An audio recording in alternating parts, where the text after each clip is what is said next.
বাঙালির খাবার বলতে আমাদের মাথায় সবার প্রথমে যেটা আসে সেটা হলো মিষ্টি। মিষ্টি ভালোবাসে না এমন বাঙালি খুব হাতে গোনা। কিন্তু বাংলার এই মিষ্টির ইতিহাসটা কি সেটা কি আপনি জানেন?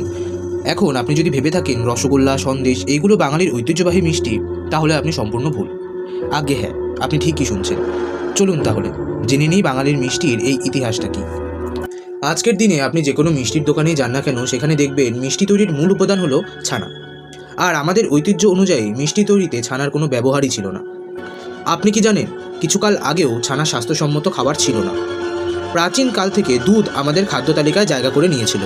ঘি, মাখন, ক্ষীর, দই এইসব ছিল মানুষের প্রধান খাদ্য।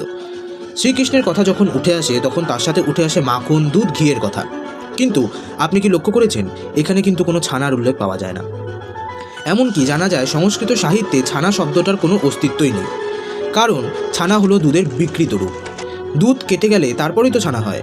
আর একটু লক্ষ্য করে দেখেছেন কি আপনি, যে কোনো পূজার অনুষ্ঠানে দুধ লাগে, ঘি লাগে, মাখন লাগে, কিন্তু ছানার কোনো ব্যবহার হয় না।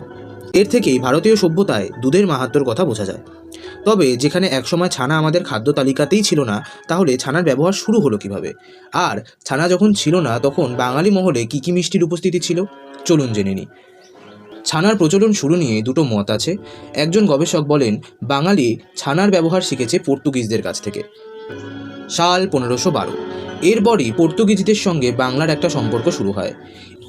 এই সময় নাকি সাংস্কৃতিক আদান প্রদানের মাধ্যমে বাঙালি ছানার ব্যবহার শেখে। তবে এই মতামত নিয়ে যথেষ্ট দ্বন্দ্ব আছে। তবে জানা যায় এইভাবে ছানা, পনির ইত্যাদির ব্যবহার বাঙালির খাদ্য তালিকায় স্থান পেয়েছে। এরপরই ছানা দিয়ে ইউনিক রকমের মিষ্টি, সন্দেশ ইত্যাদি তৈরি হতে থাকে। এখন ছানার সন্দেশ কেনা পছন্দ করে, তবে ছানা ব্যবহারের আগেও সন্দেশের উপস্থিতি আমাদের খাদ্য তালিকায় ছিলই। তবে আগে সন্দেশ তৈরি হতো ক্ষীর থেকে, তাই ছানার সন্দেশের থেকে ক্ষীরের সন্দেশ বহু প্রাচীন। আপনি কি জানেন, ছানার সন্দেশকে প্রথমে লোকে ফিকে সন্দেশ বলতো। আগে বাঙালি চিনি বা গুড়ের যে মিষ্টি খেত তা কড়া মিষ্টি হতো, কিন্তু ছানার সন্দেশ সেই তুলনায় অনেক কম মিষ্টি, তাই এর নাম একসময় ছিল ফিকে সন্দেশ। গুড়ের বাতাসা, চিনির তৈরি মঠ, কদমা ইত্যাদি ছিল বাঙালির পছন্দের মিষ্টি। এছাড়া পিঠে পায়েসও বাঙালির ঐতিহ্যবাহী মিষ্টি, তাই এখনও শুভ অনুষ্ঠানে পায়েস দেওয়া হয়। তবে পিঠের আগেকার বৈচিত্র্য এখন আর নেই। এছাড়া নাড়ু বাঙালির প্রাচীন মিষ্টি, তাই এর থেকে বোঝা যায় প্রাচীনকালে ছানার কোনো ব্যবহারই হতো না বাঙালির মিষ্টি তৈরিতে। বাঙালির মিষ্টি তৈরির এই ইতিহাসগুলো জেনে আপনাদের কেমন লাগলো কমেন্টে অবশ্যই জানাবেন। এই ভিডিওটি যদি আপনি ইউটিউব থেকে দেখে থাকেন, তাহলে 9pm মোটিভেশন চ্যানেলটিকে প্লিজ সাবস্ক্রাইব করুন এবং পাশে থাকা বেল বাটনটা অবশ্যই প্রেস করবেন আমার ভিডিও নোটিফিকেশন সবার প্রথমে পাওয়ার জন্য।